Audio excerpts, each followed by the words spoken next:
Nesse momento eu cumprimento a todos com a paz do Senhor. Eu louvo a Deus por mais uma oportunidade que Ele me concede poder voltar a comunicar com cada um dos meus irmãos, amigos, os meus queridos alunos, para trazer aqui um comentário da uma das nossas lições da CPAD, mais uma das nossas lições, dessa feita a lição de número 3, de 16 de outubro de 2022. A lição de hoje é uma lição muito importante, pois ela traz por título As Abominações do Templo, que é muito interessante nós analisarmos um pouco sobre essa lição, essa temática, que nós teremos aqui a oportunidade de perceber um dado contexto histórico no qual Israel chegou a um nível de afastamento de Deus tão grande que começou a trazer a idolatria para dentro do templo,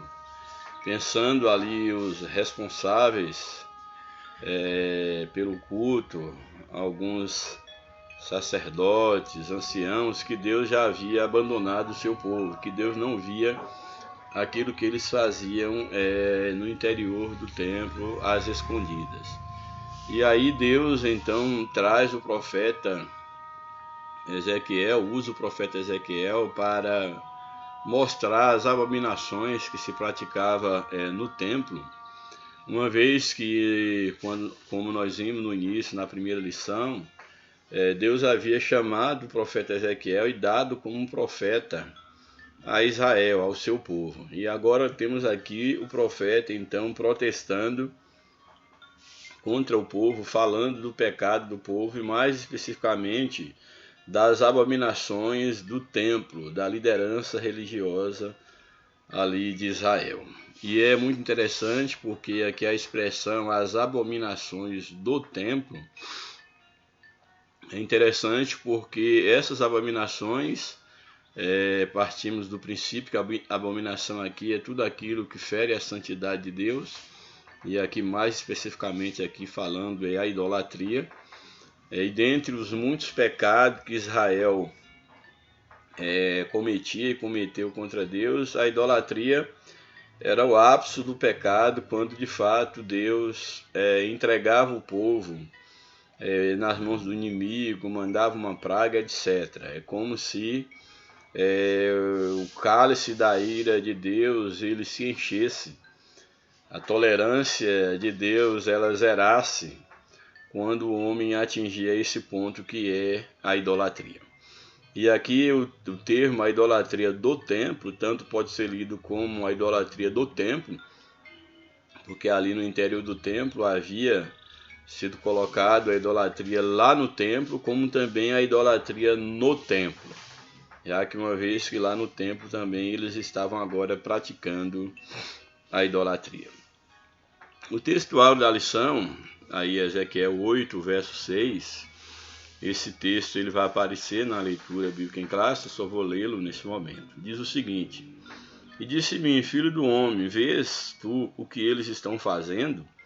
As grandes abominações que a casa de Israel faz aqui, para que me afaste do meu santuário, mas verás ainda maiores abominações. É Deus então mostrando para Ezequiel o pecado que o seu povo então estava cometendo.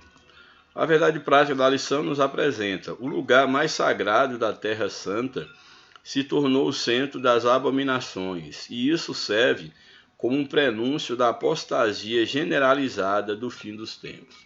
É muito importante essa verdade prática, porque nós temos que Deus escolheu dentre as nações, Deus levantou a nação de Israel, e essa nação ela seria exatamente uma portadora da mensagem divina. Deus seria conhecido da humanidade através da nação de Israel.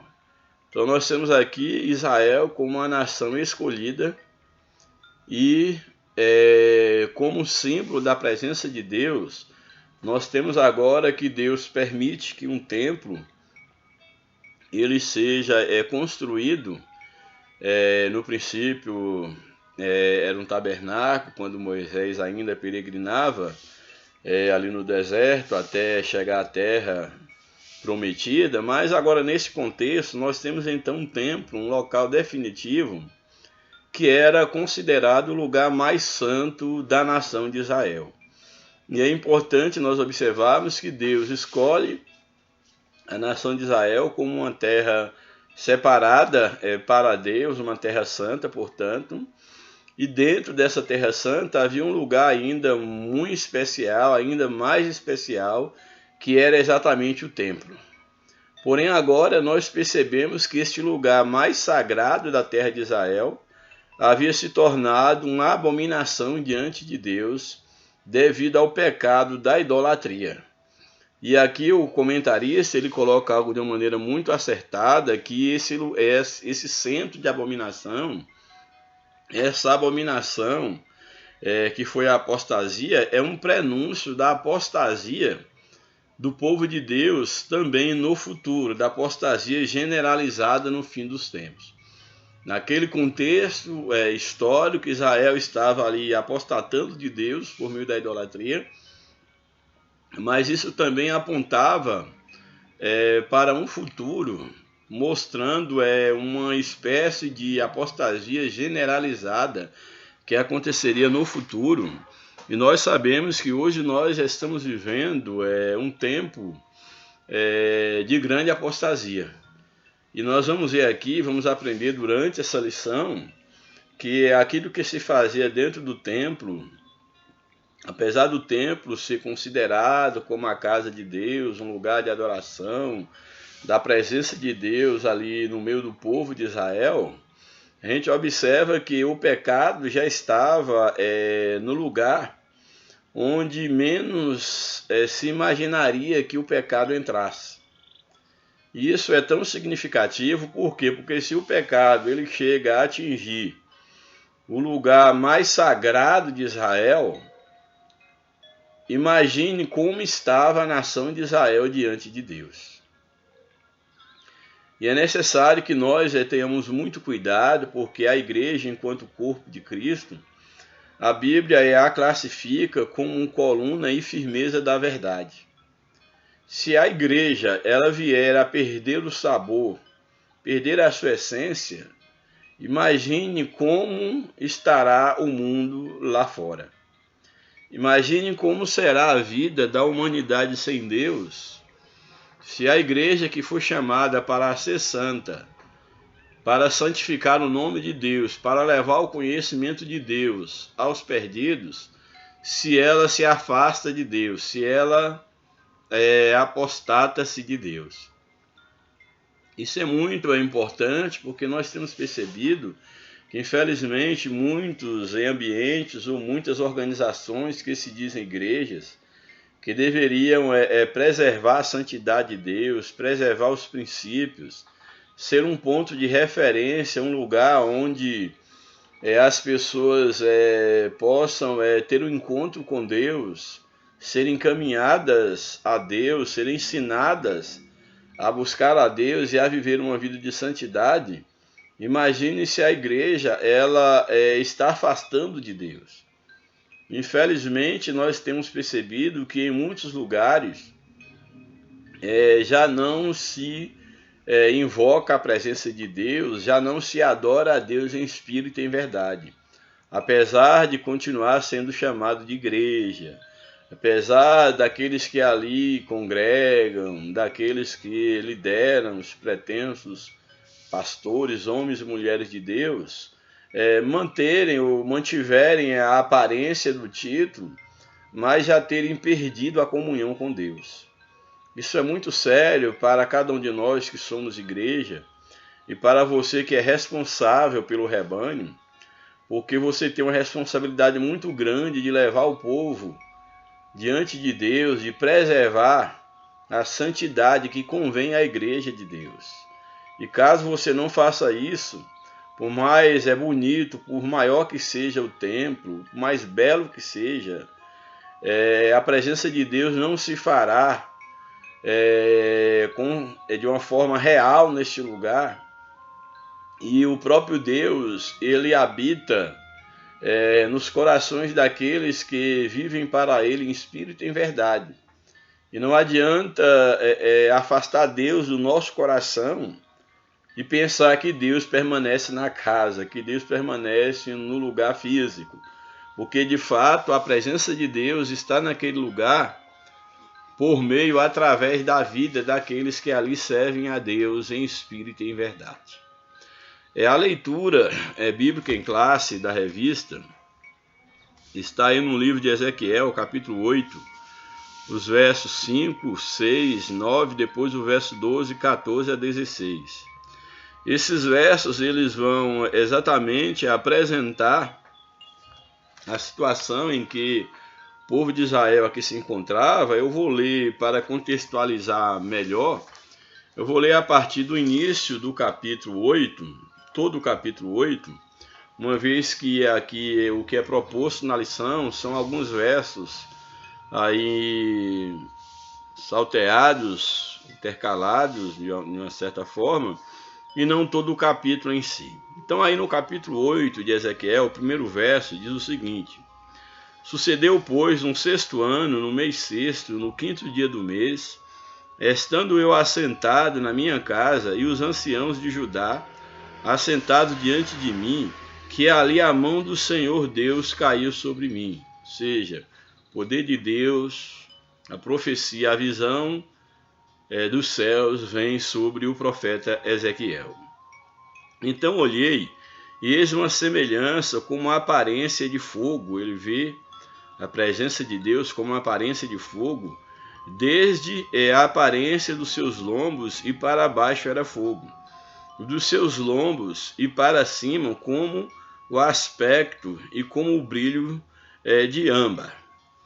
Verso 3: E estendeu a forma de uma mão e me tomou por uma trança da minha cabeça, e o Espírito me levantou entre os céus, entre a terra e os céus, e nas visões de Deus me trouxe a Jerusalém, até a entrada da porta do pátio de dentro, que olha para o norte, onde estava assentado a imagem, onde estava o assento, melhor dizendo, da imagem do ciúme, que provoca ciúme. Então nós vimos aqui, até aqui, Ezequiel, ele tendo essa visão de Deus, e ele sendo arrebatado, aqui o texto diz que ele ficou entre a terra e os céus, e Deus o levou, as discussões em torno disso, se de fato Ezequiel estava lá naquele lugar, ele foi trasladado até lá, ou apenas em espírito ele se achou naquele lugar. Aí há essa leitura da possibilidade de ter sido apenas as suas visões. Ele tem uma visão, e nessa visão, nessa comunhão com Deus, ele no seu espírito, ele ser levado até o templo. Mas a despeito que ele tenha sido levado em espírito até a entrada do templo em Jerusalém, ou não, ou seja, um transportar de fato, certo é que Deus o leva até lá para mostrar a ele aquilo que estava acontecendo em Jerusalém, e mais especial no templo. E diz aqui o final do verso 3, que Deus o levou até a entrada da porta do pátio do templo, e que olhava para o norte, onde estava assentado a imagem do ciúme, que provoca ciúme. Ou seja, uma imagem de idolatria estava ali à entrada, e essa imagem aqui é colocada como a imagem do ciúme. Ciúme por quê? Porque aqui trata-se do templo, do povo de Deus, que agora estava se voltando para ídolos. E Deus, ele tem ciúme do seu povo, e a ideia aqui de apresentar a imagem do ciúme no tocante a demonstrar o que aquele povo estava causando em Deus, no relacionamento com Deus, ao se voltar para a adoração de ídolos e ter colocado ídolos na porta e dentro do templo. Bem, então aí na sequência o verso 4 diz o seguinte: E eis que a glória do Deus de Israel estava ali, conforme a semelhança que eu tinha visto no vale. Então me disse: Filho do homem, levanta agora os teus olhos para o caminho do norte. Levantei, pois, os meus olhos para o caminho do norte, e eis que ao norte, na porta do altar, estava esta imagem do ciúme. Aqui, muito importante isso aqui. Na porta do altar estava a imagem do ciúme na entrada que dava acesso ao altar. E ele me disse, que aí entra o verso 5 que nós lemos, já é o verso apresentado pela lição. E o Senhor então lhe disse: Filho do homem, vês tu o que eles estão fazendo? As grandes abominações que a casa de Israel faz aqui, para que me afaste do meu santuário, mas verás ainda outras grandes abominações. Então Deus aqui está mostrando ao profeta Ezequiel aquela abominação à porta do altar, que era uma grande abominação. E aí o texto deixa bem claro aqui, Deus falando a Ezequiel, que com essa abominação o povo estava afastando o Deus do santuário. Isso é muito significativo porque não havia razão de ser do santuário se Deus não estivesse ali. Porque, de fato, o santuário é chamado de santuário porque ele era dedicado a Deus. Então, não era o santuário em si que continha em si a santidade, mas era exatamente para quem ele era dedicado. Ou seja, sem a presença de Deus, sem a reverência, sem a adoração, sem o temor de Deus, o santuário não passava de uma grande construção.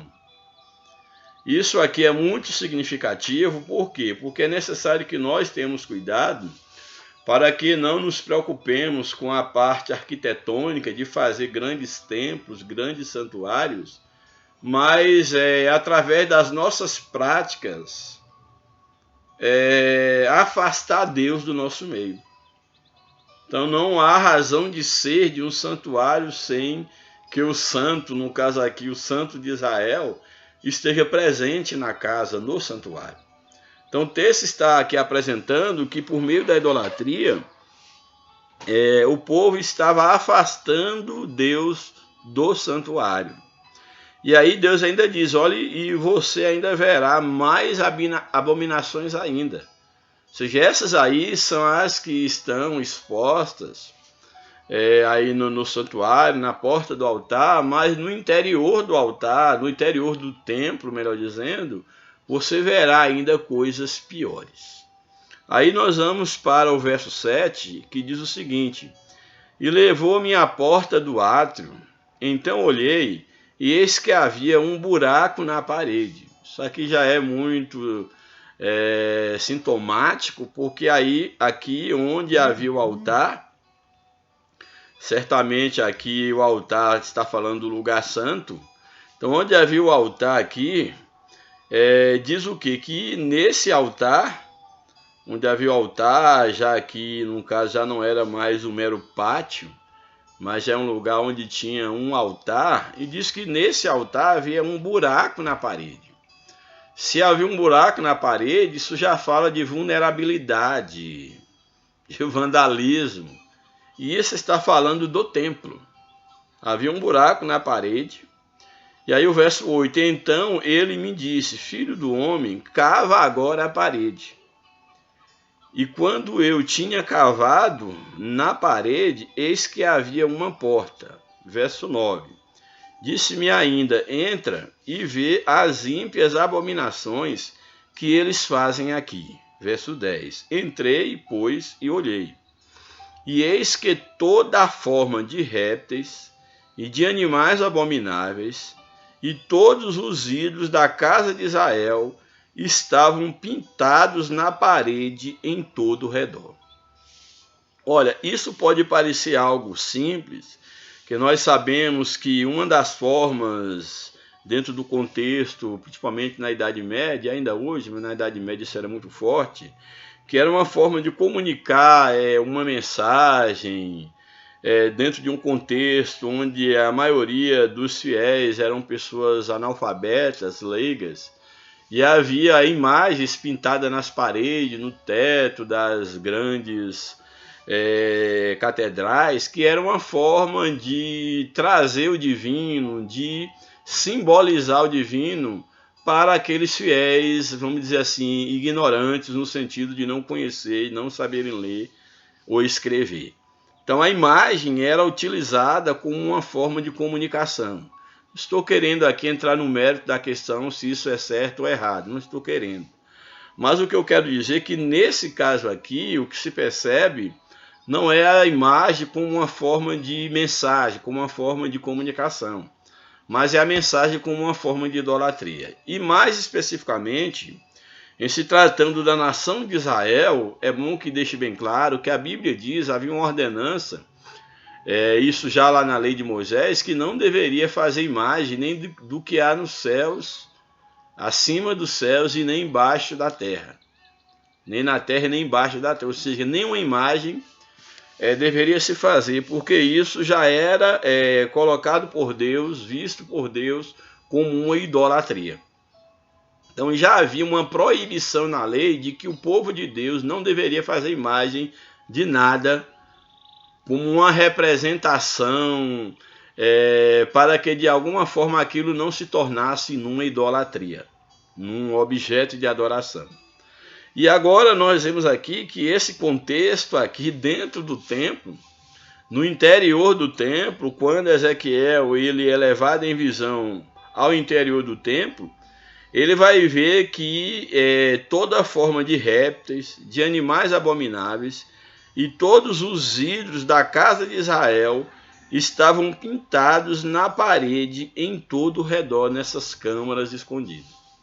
Então estava ali muitas imagens pintadas, aquilo que era condenado por Deus estava ali no interior do templo.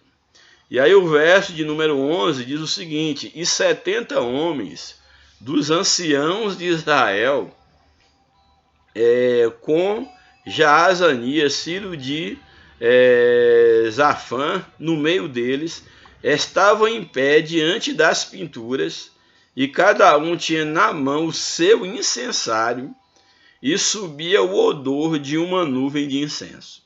Então a ideia aqui dessas pinturas na parede, e aqui Deus deixa bem claro para Ezequiel que eram ídolos, e fica mais claro que eles estavam adorando essas imagens, porque esses anciãos da casa de Israel, cerca de 70 anciãos, estavam diante dessas imagens com incenso, queimando, oferecendo incenso a essas imagens que certamente representavam deuses, representavam idolatrias, eram idolatrias. Então nós temos então que aqui está os anciãos diante dessas imagens, com incensário na mão, oferecendo a esses ídolos incenso, e diz que subia o cheiro desse incenso como uma nuvem. E aí o verso 12: então me disse, viste, filho do homem, o que os anciãos da casa de Israel, os anciãos aqui eram os representantes do povo, os anciãos, viste, filho do homem, o que os anciãos da casa de Israel fazem nas trevas, cada um nas suas câmaras pintadas de imagens? Pois dizem, ao fazerem isso, e eles dizem entre si, agem dessa forma, pois dizem, o Senhor não nos vê, o Senhor abandonou a terra. Então aqui Deus está revelando que a atitude do coração desses anciãos é de que aquilo que eles estavam fazendo nas suas câmaras, essas imagens pintadas e esses cultos a ídolos, que Deus não conseguia ver aquilo. Aquele estava oculto dos olhos de Deus, e ainda porque o Senhor havia abandonado a terra de Israel. É interessante nós observarmos que, apesar da incredulidade, da cegueira espiritual, da idolatria que eles estavam vivendo, o que de fato havia acontecido é que eles tinham afastado de Deus, não era que Deus havia abandonado o seu povo. Tanto é que Deus está usando o profeta Ezequiel e os outros profetas para trazer uma mensagem de juízo, exatamente para que o seu povo se voltasse para ele. Então Deus em momento algum abandonou o seu povo, abandona o seu povo. Felizmente, em vários momentos da história de Israel, é o povo que tem se afastado de Deus. E Deus traz uma punição como uma forma de demonstração de amor, demonstração da sua justiça, para que o povo reconheça o seu estado de pecado e se volta para Deus. Então aqui esses anciãos, eles agiam dessa forma, porque, segundo eles, Deus não os via e Deus também já havia abandonado a terra. Mas o fato do aparente abandono de Deus em relação à terra, como de fato Deus havia abandonado, ou seja, a presença de Deus já não estava mais no templo, mas não porque Deus decidiu abandonar o seu povo. Pelo contrário, Deus ele estava usando o profeta para trazer o seu povo de volta para si, mas era o povo que havia se afastado de Deus. Então é muito importante nós termos cuidado, porque muitas das vezes nós nos envaidecemos e acabamos afastando de Deus e afastando a presença de Deus do nosso meio, do templo. E é necessário que nós tenhamos cuidado, que não faz sentido, não há razão de ser de um templo no qual a presença de Deus não se faça presente. Mas infelizmente, por meio do pecado, os anciãos, eles haviam afastado a presença de Deus do templo, porque na verdade eles mesmos já haviam afastado de Deus. Aí o verso 13, também me disse, verás ainda maiores abominações que eles fazem. Verso 14, depois me levou à entrada da porta da casa do Senhor, que olha para o norte, e eis que estava ali mulheres assentadas, chorando por Tamuz. Então, a porta do templo, estavam mulheres, ali as carpideiras, mulheres, chorando por uma entidade, por um ídolo. Isso na porta do templo. Ou seja, viradas as costas para o interior do templo, elas estavam ali adorando uma entidade. E aí prossegue, então me disse, viste, filho do homem, verás ainda maiores abominações do que estas. Ou seja, só vai aumentando as abominações do povo de Deus. Verso 16, e levou-me para o átrio interior da casa do Senhor, e eis que estava a entrada do templo do Senhor, entre o pórtico e o altar, cerca de 25 homens de costas para o templo e com os rostos para o oriente, e assim virados para o oriente adoravam o sol. O Deus Sol, uma entidade egípcia e de outros povos, já que muitos povos tinham o sol como um Deus, um grande Deus, com letra minúscula. Então agora Deus mostra a Ezequiel pessoas, no caso aqui, estes homens, cerca de 25 homens, que estavam agora, que havia dado as costas para Deus, que aqui é simbolizado de costa para o templo do Senhor. Isso aqui é muito... isso aqui tem uma mensagem muito profunda. Porque esses homens agora viraram as costas para o templo e estavam agora adorando o sol. E virar aqui as costas para o templo era o mesmo que virar as costas para Deus em termos simbólicos. Então, espiritualmente, os homens haviam virado as costas para Deus. E quantas das vezes muitos pensam ainda estarem cultuando a Deus. Pensam que ainda tem a presença de Deus no lugar, no templo. Mas, de fato, já viraram as costas para Deus. Não estão adorando o sol necessariamente, mas estão adorando o próprio homem, a própria liderança, o próprio sistema religioso. E na maioria das vezes, ou em quase todas as vezes, é a própria liderança que leva o povo a isso. A tirar os olhos de Deus, a virar as costas para Deus e a adorar o próprio homem. Então essa era a situação aqui desses homens que estavam virado as costas para o templo do Senhor, ou seja, para Deus, e com o rosto voltado para o oriente, virados para o oriente, adoravam o sol. Verso 17. Então me disse: viste, filho do homem, acaso é isto coisa leviana para a casa de Judá, o fazerem eles as abominações que fazem aqui? Pois havendo enchido a terra de violência, ou seja, o próprio povo havia enchido a terra de violência, a terra de Israel, levada ao pecado, tornam a provocar minha ira, e eles a chegar o ramo ao seu nariz, ao seu nariz. Ou seja, levaram o povo a pecar, já a terra se enche de violência, e agora no lugar santo, no templo, eles estão atolados até o nariz no pecado, pois a abominação já chegou dentro do templo. Aquele lugar que deveria ser o ponto de partida para a santidade do povo, ali havia se tornado um ambiente de abominação, de pecado contra Deus. Verso 18. Pelo que também eu procederei com furor, o meu olho não poupará, nem terei piedade, ainda que me gritem aos ouvidos com grande voz, contudo não os ouvirei.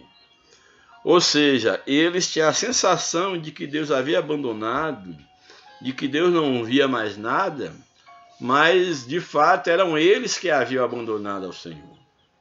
Por terem se afastado de Deus, por estarem agora envolvidos até o nariz no pecado, eles tinham a sensação de que Deus é que havia abandonado o seu povo.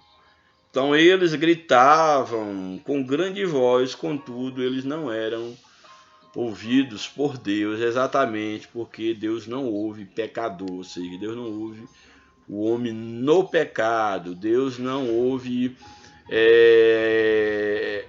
aquele que não se reconhece pecador buscando de Deus a sua misericórdia. Bem, aí é o texto da leitura bíblica em classe, mostrando de uma maneira muito detalhada as abominações que estavam presentes lá no templo. Agora vamos para o comentário da lição.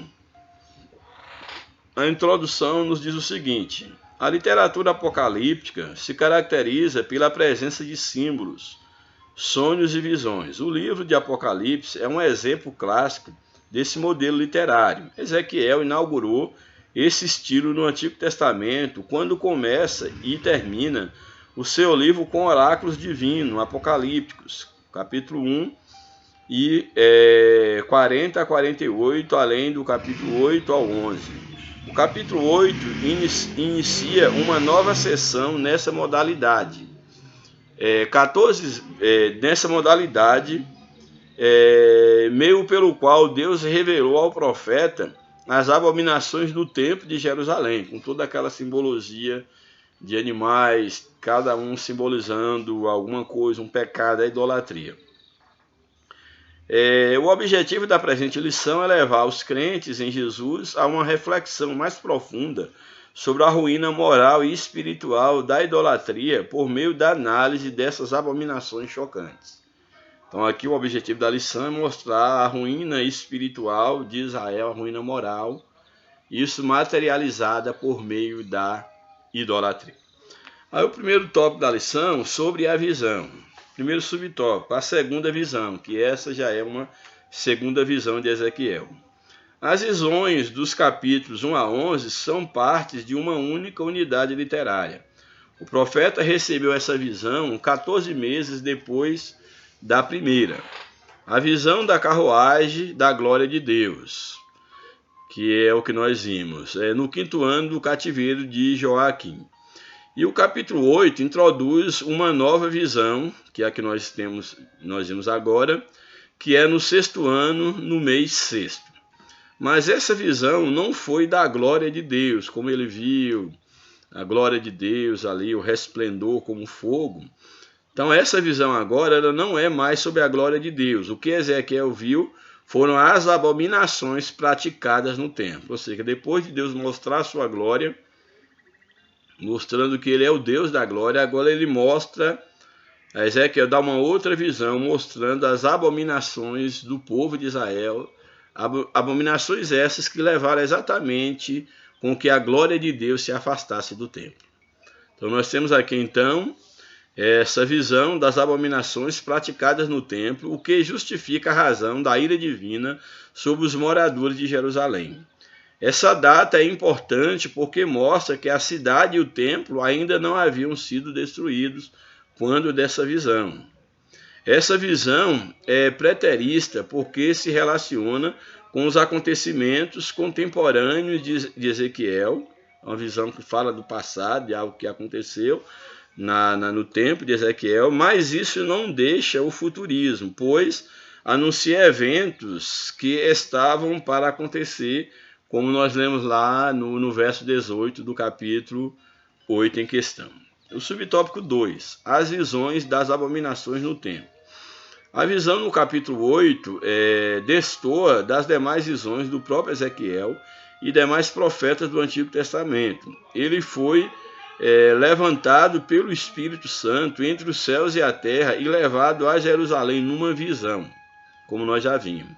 As visões de Deus mostram fatos que estão acontecendo no ato da revelação e que ainda vão acontecer a curto e médio e longo prazo, até mesmo no contexto escatológico. É interessante porque aqui mostra que essa visão ela diferencia das demais visões, porque quando do momento da visão, Deus mostra a Ezequiel algo que está acontecendo naquele momento.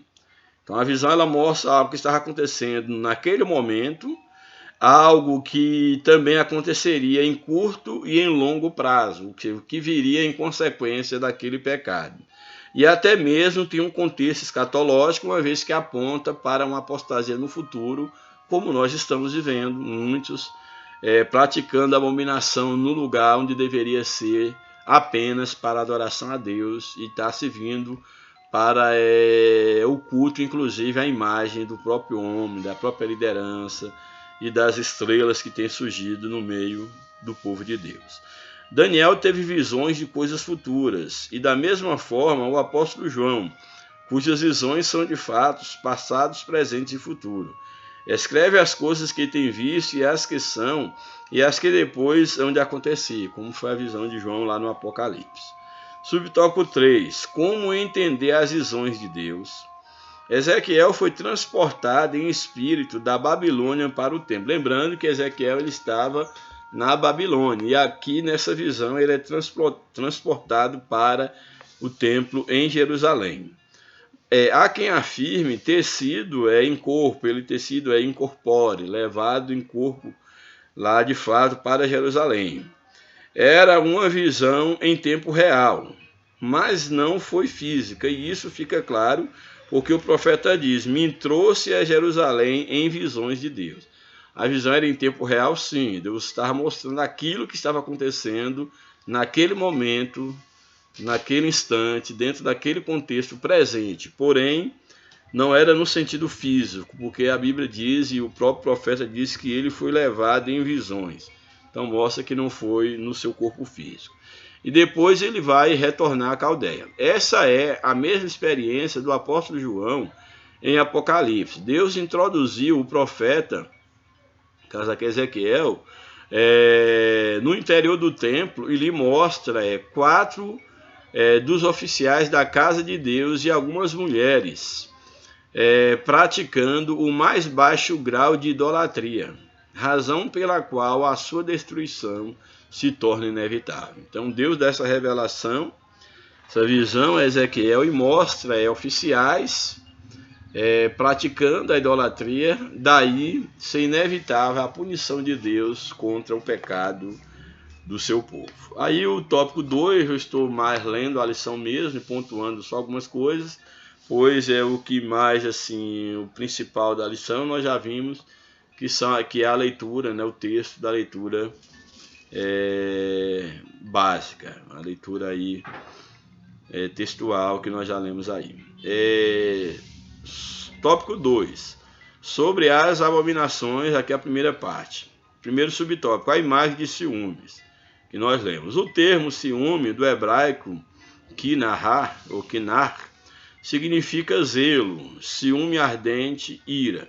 É o conceito de ciúme. Então a ideia que chama a imagem do ciúme é que essa imagem causava o ciúme divino, a ira de Deus, esse ciúme ardente, porque era uma idolatria. Essa imagem é semel, em hebraico, imagem ídolo, que muitos expositores do Antigo Testamento identificam como Aserá, esse poste ídolo, esse ídolo. Aserá, deusa também conhecida como bosque e poste ídolo. O rei Manassés pôs no templo de Jerusalém a imagem de madeira de Aserá, lá em 2 Reis, mas que foi destruída pelo rei Josias, 2 Reis 23:3. Muitos acreditam que nos dias de Ezequiel ela tenha sido colocada de volta no templo. Ou seja, nesse contexto aqui do rei Manassés, quando foi colocado no templo, nós temos aqui o profeta Josias destruindo essa imagem, e agora nos tempos de Ezequiel, segundo alguns estudiosos, essa imagem foi recolocada, colocou-se novamente esse ídolo no templo. O uso da expressão imagem de ciúme se explica porque a idolatria provoca ciúme de Deus pelo seu povo. Daí a expressão, a imagem do ciúme. Não é que essa imagem era uma imagem responsável pelo ciúme, no sentido humano, mas é porque toda imagem causa ciúme em Deus. Porque Deus, ele não divide a sua glória com ninguém. Então essa é a ideia, que essa imagem, ela provocava, ela feria a Deus, daí a ideia, a imagem do ciúme, para explicar que a idolatria como um todo provoca o ciúme em Deus no aspecto da sua relação, é claro, com o homem. Subtópico 2, o culto aos animais e aos répteis. Este culto pagão mostra o seu aspecto secreto e clandestino.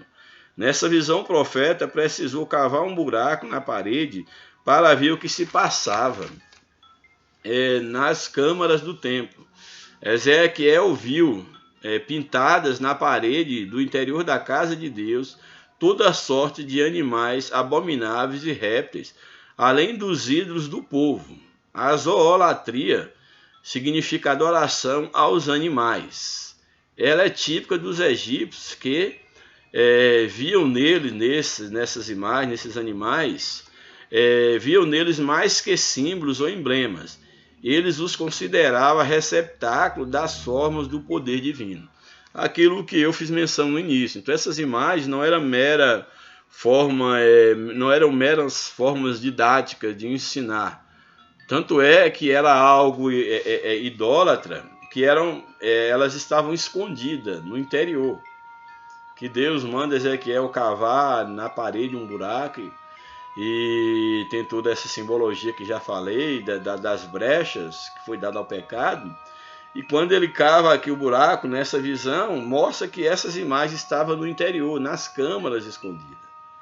Então isso mostra que não era apenas algo simbólico, apenas emblemas, no sentido de serem pedagógicos. Mas de fato essas imagens eram como os egípcios consideravam, eram considerados que nessas imagens havia um poder divino. Então eram ídolos de fato que nós temos aqui. Daí aí a questão da discussão quanto às imagens que tem nas igrejas, qual é o objetivo dessas imagens? Porque se for para receber a adoração, a Bíblia diz que por trás de cada ídolo há uma presença maligna, um demônio. Uma coisa é uma forma didática de demonstrar, de levar o homem a entender, a imaginar o mundo espiritual, e outra coisa é a adoração a imagens, que já é um contexto totalmente idólatra, combatível à luz da palavra de Deus. E mesmo a imagem em si, ela tinha sido proibida por Deus exatamente para não dar vazão à idolatria, que não deveria fazer imagem de nada que houvesse nem no céu, nem na terra, nem debaixo da terra. Isso era proibido por Deus ao povo de Israel. Aí o subtópico 3, os 70 anciãos, está lá no verso 11 que nós lemos. O ancião em hebraico é Zaquém, ou Zaquém, literalmente é idoso, uma pessoa idosa. E em grego é presbíteros, é o mais velho. Ambas se referem tanto a pessoas velhas como também a líderes comunitários. O termo é usado ainda para príncipes e líderes nas comunidades cristãs. Não se tem informação detalhada sobre os 70 homens dos anciãos da casa de Israel, e nada há nas escrituras que indique ser uma referência ao Sinédrio, que esses 70 eram ali os representantes do Sinédrio. Quanto a Jazanias, filho de Zafã, há pelo menos 4 personagens com esse nome no Antigo Testamento. Lá em Ezequiel, Ezequiel 11, Jeremias 35, como também Jeremias 40. Parece que Zafã, nessa passagem, é o mesmo escrivão do rei Josias, aquele que havia tirado a imagem de abominável do templo, mandado tirar. Alguns estudiosos não veem motivo suficiente para distinguir esse Zafã do escrivão, ou seja, muitos estudiosos vão dizer que é a mesma pessoa. Se isso pudesse ser confirmado, Jazanias seria uma ovelha desgarrada, como acontece ainda hoje em boas famílias da igreja, de um filho ou filha que se apostatou da fé. Então, se de fato esse Jazanias, ele é aquele escrivão lá do rei Josias, ele era alguém que havia apostatado da fé. E, finalmente, o último tópico aí da lição, o tópico 3, sobre as abominações, parte 2, o ritual de Tamuz. Tamuz era uma divindade babilônica de origem suméria, deus da vegetação e dos rebanhos. A crença pagã era que ele ficava 6 meses morto no submundo no período da seca e 6 meses vivo no período da chuva. Assim, era realizado anualmente um ritual de lamento pelas carpideiras, essas mulheres que o profeta vê aqui, Ezequiel, chorando, ali em penitência por Tamuz. Então, essas mulheres, elas no caso, choravam em favor de Tamuz no segundo dia do 4º mês, para que ele ressuscitasse e fizesse chover, para que a seca, os 6 meses de seca acabasse e viesse a chuva sobre a terra. Essa era uma crença idólatra dentro desse contexto aqui, dentro do contexto do mundo pagão. As carpideiras eram as pranteadoras profissionais cuja função era lamentar nos velórios e enterros para fazer com que outros também chorem, como tem exemplos tanto no Antigo quanto no Novo Testamento. Parece que essas mulheres estavam envolvidas no culto sincrético, visto que a visão é do 6º mês, ou seja, dividindo aquele período de seca para um período pedindo a chuva. Era uma adoração a Javé e ao mesmo tempo a Tamuz, o Atamos. Então, adorando como se eles estivessem pedindo a Deus, mas ao mesmo tempo a um ídolo. Os hebreus, depois do cativeiro babilônico, deram ao 4º mês do calendário religioso o nome de Tamuz, que é o mês de junho. Então, após o cativeiro babilônico, quando o povo foi curado da idolatria, eles deram ali ao calendário, ao 4º mês do calendário religioso, o nome de Tamuz, que era exatamente uma referência, quem sabe até mesmo para lembrar o sofrimento que eles passaram por causa da idolatria. Uma vez que é defendido que o povo, quando ele volta do cativeiro, ele já volta curado da idolatria. Aí o subtópico 2, os adoradores do sol. Ezequiel viu cerca de 25 homens de costas para o templo e virados para o oriente, adorando o sol. Era uma afronta a Deus. Moisés havia alertado o povo a respeito dessa idolatria. Havia no Egito o templo do sol, do deus sol, que era Bet Shemesh, em hebraico, casa do sol. É um termo traduzido por Heliópolis, na Septuaginta, vinda do grego Elio, Póleos, cidade do sol. Não confundir com a cidade de Bet-Semes em Judá. Aqui se trata da antiga cidade egípcia de On. Seu nome hebraico ou Heliópolis, em grego, no caso na Septuaginta. Então aqui trata da mesma cidade que é egípcia de On, que é o nome hebraico, seria On, e em grego seria Heliópolis. A cidade era dedicada ao deus Sol, conhecido também como Ra. Todo esse ritual, as falsas divindades, revela a apostasia generalizada. Todo o sistema estava comprometido. Não havia outro remédio a não ser a destruição do templo e da cidade. Então, todo o sistema aqui religioso, judaico estava comprometido, e Deus então usa o profeta e os profetas, e Ezequiel não é diferente, mostrando a punição que viria. E o remédio era amargo, era exatamente a destruição de Jerusalém, a destruição da cidade devido à idolatria, devido ao pecado. E aí o último subtópico, os anciãos na casa do profeta. Retornando à abertura da profecia, parece que esses anciãos exerciam autoridade espiritual sobre os exilados, visto que não havia no momento uma liderança espiritual centralizada. O rei Joaquim estava na Babilônia, mas na condição de prisioneiro. O rei dali havia sido levado cativo para a Babilônia. Só após a morte de Nabucodonosor, mais de 20 anos depois, viu Merodach, que o sucedeu no trono, mandou libertar Joaquim da prisão e mudar sua roupa de presidiário.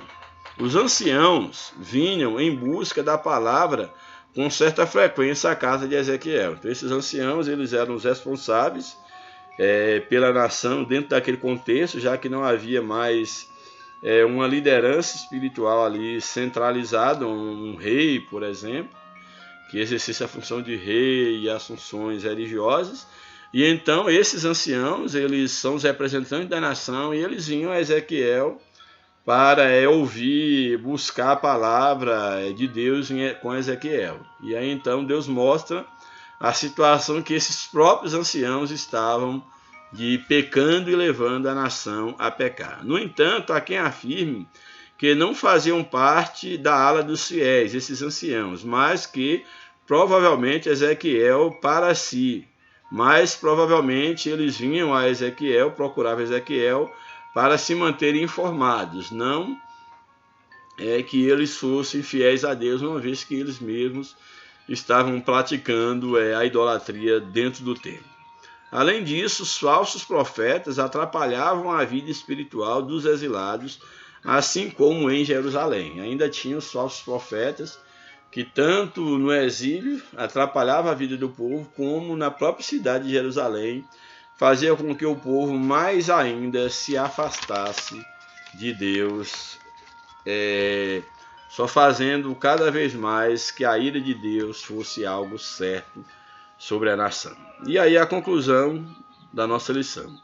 Aprendemos com as 4 cenas do pecado cultico que um Deus santo não tolera o pecado. Deus exige fidelidade de seu povo. O que aconteceu com Israel nos ensina sobre a responsabilidade na santidade, com a adoração e o estilo de vida também para os dias atuais pelos crentes de Jesus. Então, o que aqui é retratado na lição, essas cenas que Ezequiel viu, as visões da abominação que ele viu, e é demonstrado aqui as imagens do ciúme, aí os animais e os répteis, os 70 anciãos aí praticando essa idolatria, o ritual a Tamuz, a adoração ao sol. Então tudo isso aqui, esse quadro do ritual a Tamuz, da adoração ao sol, o quadro dos animais pintados e a imagem de ciúme, esses 4 quadros aqui pintados por Ezequiel, mostra exatamente o que? Essas 4 cenas lá dentro do culto mostram que era um pecado estava sendo praticado, não é isso, contra Deus, e que Deus não tolerava o pecado, uma vez que Deus exige a santidade do seu povo. E devido a esse pecado, o povo é chamado à responsabilidade. O povo é responsabilizado e ele é punido duramente por causa do pecado. E não é diferente. Muitos têm agido como se Deus não estivesse vendo, como se Deus estivesse afastado, e agora muitos têm tratado o rebanho de Deus, a igreja de Deus, como se fosse propriedade sua, mas Deus está vendo.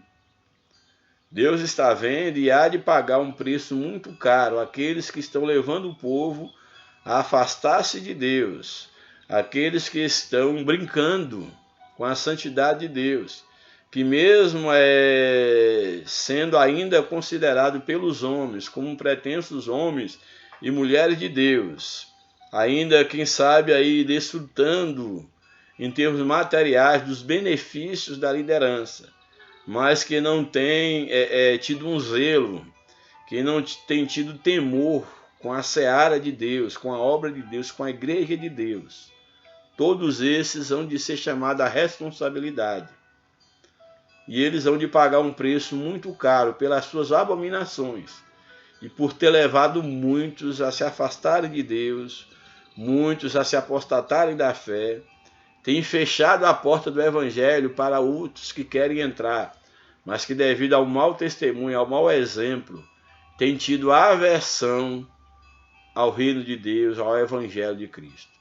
Então que Deus ele tenha misericórdia de nós e de cada um de vocês, principalmente que são líderes, pastores, que vocês procurem certificar se vocês estão sendo canais de bênção para que o povo aproxime de Deus, ou vocês já se afastaram de Deus e têm levado o povo a se afastarem de Deus. Que Deus tenha misericórdia de cada um de nós, que Deus nos ajude, que nós não sejamos tidos por Deus como alguém, como pessoas ou líderes que estão trazendo abominações para dentro do templo, para o lugar onde deveria ser apenas um lugar ou somente um lugar de adoração a Deus. Que Deus tenha misericórdia de nós, que Deus abençoe você, a sua família, o seu ministério, e que você nunca venha perder o temor de Deus, porque a Bíblia diz que é pelo temor de Deus que o homem se desvia do mal.